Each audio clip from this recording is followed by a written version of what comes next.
नमस्कार, मैं राकेश वर्मा आप सभी का स्वागत करता हूं आपके अपने परिवार एसएन गुरुकुल पर। बिहार में नियोजित शिक्षकों को राज्यकर्मी का दर्जा प्रदान करने हेतु क्षमता परीक्षा आयोजित किए जा चुके हैं। क्षमता परीक्षा फेज 1 का काउंसलिंग 1 अगस्त 2024 से चल रहे हैं। 1 माह काउंसलिंग के बीत चुके हैं। बावजूद इसके अब तक लगभग 40,000 ऐसे शिक्षक शिक्षिकाएं हैं क्षमता परीक्षा फेज 1 उत्तीर्ण जिनका काउंसलिंग नहीं हो पाया है।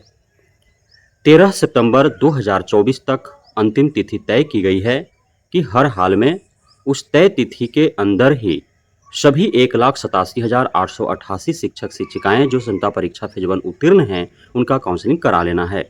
लेकिन बीच बीच में जिस प्रकार से काउंसलिंग स्थगित किए जा रहे हैं और भी अत्यधिक समय लगने का आसार है, जैसे बिहार पुलिस कांस्टेबल भर्ती परीक्षा आयोजित जिस दिन हुई उस दिन को काउंसलिंग स्थगित किया गया।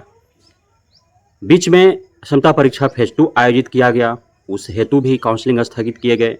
रविवार कई पड़े, कई पर्व त्यौहार आए, उस हेतु भी काउंसलिंग स्थगित किया गया। पुनः एक बार काउंसलिंग स्थगित करने हेतु पत्रांक जारी कर दिया गया है। 6 सितंबर 2024 को तीज पर्व है और इस तीज महापर्व पर एक बार पुनः क्षमता परीक्षा फेज 1 का काउंसलिंग स्थगित किया गया है। अर्थात आप नियोजित शिक्षक शिक्षिकाएं जो क्षमता परीक्षा फेज 1 उत्तीर्ण हैं और जिनका शेड्यूल 6 सितंबर 2024 को काउंसलिंग कराने हेतु था, वो अब रद्द हो चुका है। यदि आपको मोबाइल में मैसेज न भी मिले, बावजूद इसके आपको काउंसलिंग हेतु 6 सितंबर 2024 को काउंसलिंग सेंटर पर नहीं जाना है, अन्यथा की स्थिति में आपका वो व्यर्थ चला जाएगा, समय और धन दोनों बर्बाद हो जाएंगे। अब आप पूछेंगे कि 6 सितंबर 2024 को काउंसलिंग की तिथि तय था, वो काउंसलिंग की जो तिथि थी वह स्थगित कर दिया गया, उसे रद्द कर दिया गया। तो अब 6 सितंबर वाला होगा कब? तो 6 सितंबर 2024 को जो काउंसलिंग होने थे वह 13 सितंबर 2024 को होंगे।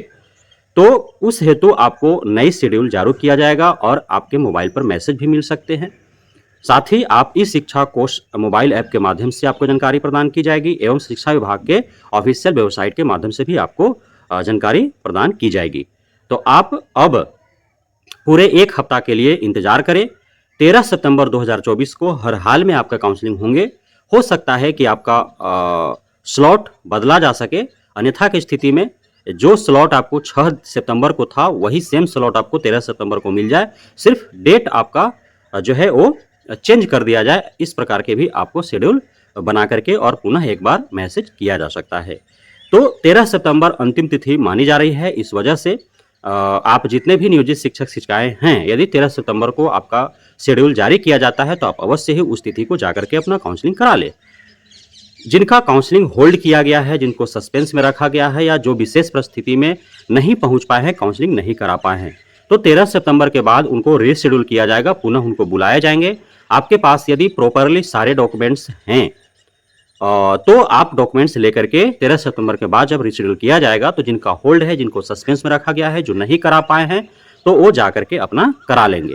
लेकिन हम शिक्षा विभाग से मांग करेंगे, बिहार सेकेंडरी एग्जामिनेशन बोर्ड से मांग करेंगे कि जब 13 सितंबर को काउंसलिंग प्रथम दौर का समाप्त होता है तो द्वितीय दौर का काउंसलिंग प्रारंभ करने से पूर्व कुछ दिनों के लिए सुधार और संशोधन एवं डॉक्यूमेंट्स री अपलोडेशन हेतु तिथि तय किया जाए, ताकि जिनका किसी डॉक्यूमेंट्स में त्रुटियां हैं, डॉक्यूमेंट्स अनकम्प्लीट है, डॉक्यूमेंट्स कोई दूसरा है, नया डॉक्यूमेंट्स अपलोड करना चाहते हैं, तमाम तरह के जो छोटी मोटी जो त्रुटियां हैं, जो भूल हैं और उसके वजह से जो काउंसलिंग से वंचित रह जा रहे हैं, विशेष शिक्षक बनने, राज्यकर्मी का दर्जा पाने से वंचित रह जा रहे हैं, तो उनको अवसर प्रदान किए जाने चाहिए, ताकि क्षमता परीक्षा इतने मेहनत के बदौलत और अपने संघ संगठन के बगावत करके और वे पास हुए हैं, वे काउंसलिंग में भाग लेना चाहते हैं, तो उनको एक अवसर प्रदान किया जाए ताकि वे काउंसलिंग पूर्ण रूपेण अपना कंप्लीटली सक्सेसफुली करा सकें। बहुत बहुत धन्यवाद आप सभी साथियों का हमारे साथ जुड़े रहने के लिए, बने रहने के लिए, हमेशा प्यार देने के लिए, हम पे भरोसा बनाए रखने के लिए।